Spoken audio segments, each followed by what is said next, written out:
This is Talk Business and Politics with Roby Brock. Joining me now, John Brummett, columnist with the Arkansas Democrat-Gazette. Always good to get a week off to a start with him. Columnist John Brummett, thank you for joining us. Good to start your week. And mine. See, I worked the word good in that time because I didn't. Not in the right place. But I don't want to revisit that clumsy opening we had last week when I wanted you to say it was a good start when you didn't. I've gone too far already. Let's just move on. All right. It's a start.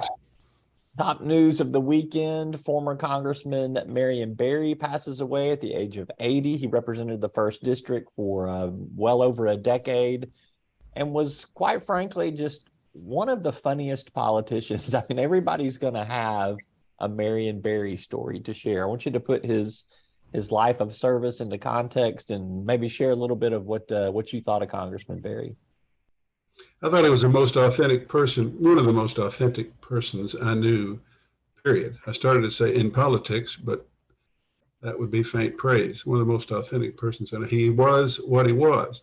The only inauthentic thing I ever saw him do was let his staff book lunch with me at Brave New Restaurant. And I have nothing against Brave New Restaurant, but he's more barbecued coon than sea scallops. You know, that's just the bottoms is what you're saying. Yeah, it just didn't seem right. We both were a little out of place, even though it's a wonderful place for an exquisite lunch. But exquisite is not Marion Berry. He was country.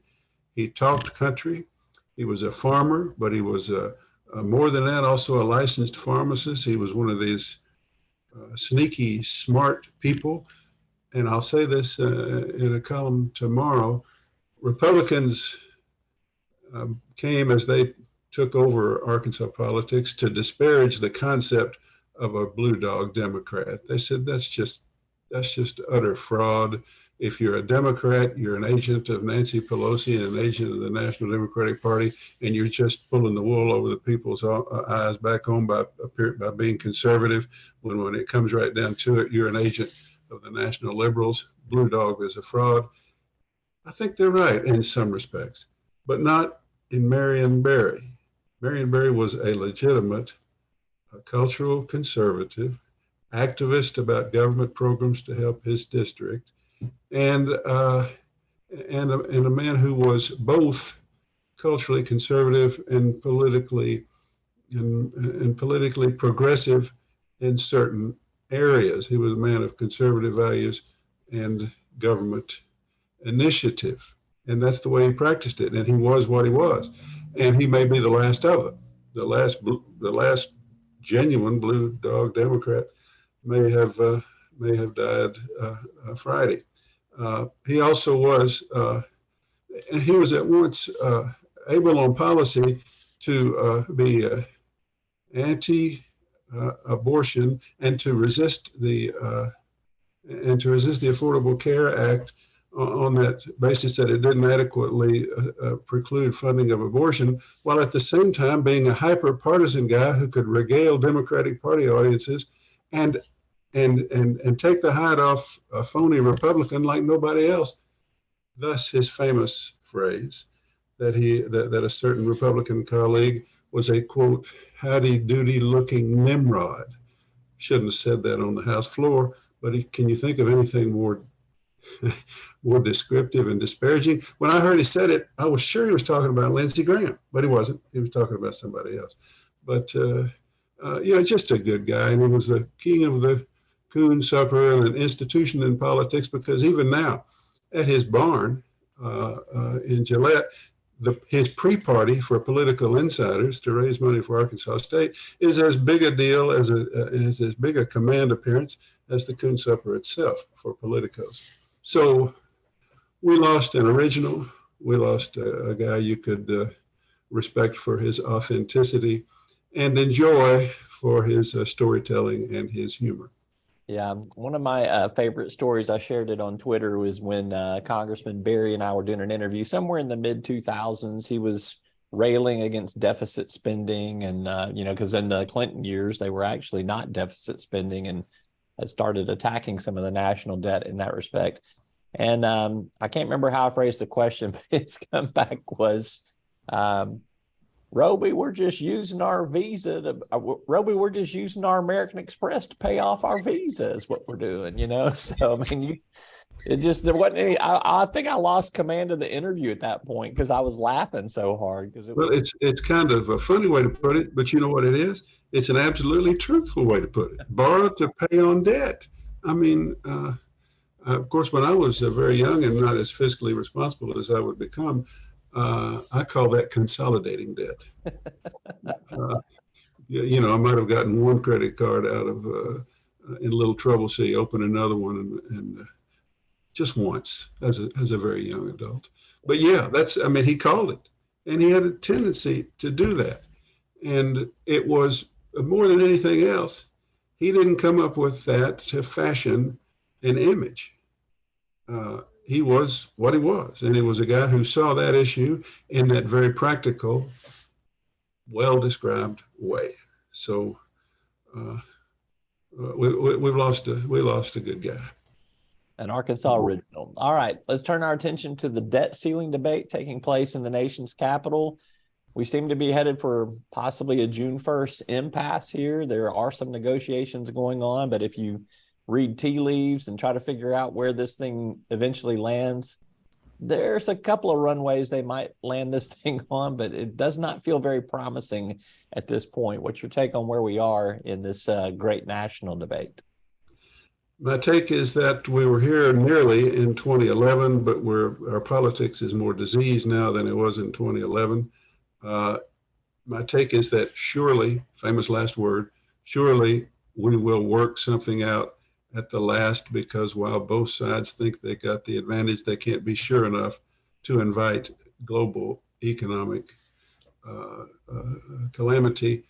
I do have some concern that there is this out available to the Democrats if they can't negotiate, and that is to invoke the 14th Amendment and say, of course we pay our debts, it's in the Constitution, and the president would unilaterally pay debts without any political accommodation with the appropriating branch of government.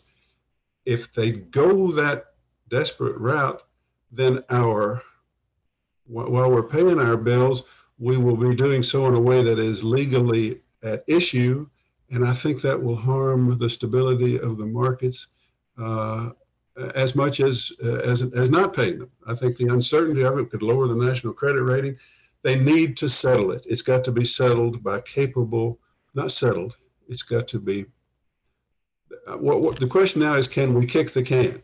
Can both parties get together and put their feet together and kick the can just a little bit so that we can get past this? And we're to the point in our politics that that's now in question. And there is no good option. Don't start thinking, well, we'll just invoke the 14th Amendment and we'll just go on and we won't have to worry about this again. The litigation itself, the uncertainty itself, is perhaps as big a concern as not doing anything.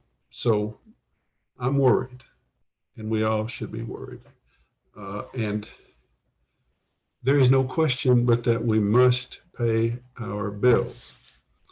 But I see enough political interest or enough political advantage that both sides can surmise, and enough disdain for each other that I'm not sure the can's even going to get kicked. Let's hope so. Let's hope so. We'll see.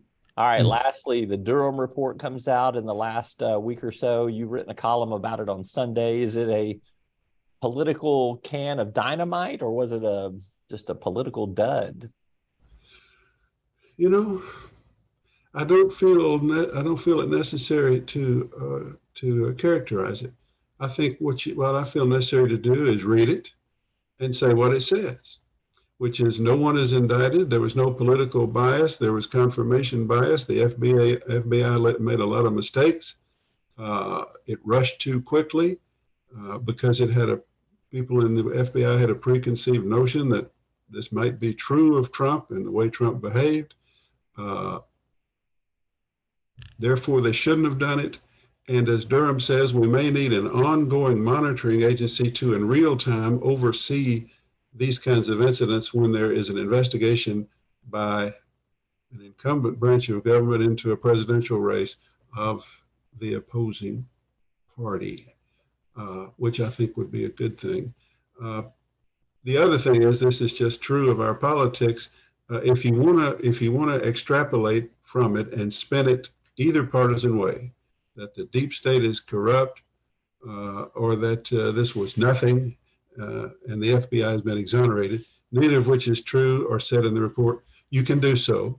And just this morning, after I had a column on this subject, I'm getting a lot of emails both ways. And that tells me the column was pretty much down the middle and good. But it tells me we've got an inability to simply deal with what this report was, which is sort of a minimalist statement of verified fact without any spinning or